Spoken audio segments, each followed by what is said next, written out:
Is Microsoft Teams stuck in an endless loading loop, halting your productivity? Let's get you back on track with this comprehensive guide to fixing Microsoft Teams when it refuses to load. First, the basics ensure your internet connection is stable.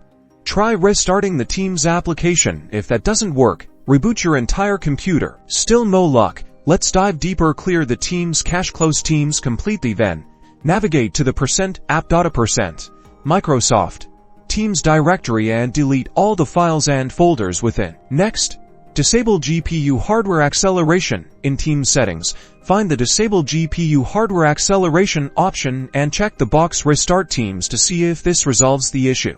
Outdated software can also cause problems. Make sure you're running the latest version of Teams. Check for updates within the app or update your entire operating system. Antivirus software or firewall settings might be blocking Teams. Add Teams to the whitelist or exceptions list in your antivirus and firewall settings. This allows Teams to communicate freely. Account issues can also be the culprit. Sign out of your Teams account and then sign back in. Verify your Microsoft 365 subscription is active and in good standing. If all else fails, reinstall Teams. Uninstall the application completely and then download the latest version from the Microsoft website. For persistent problems, don't hesitate to seek support from Microsoft's official channel. Search for Microsoft Teams support on the web and reach out to their team for more assistance.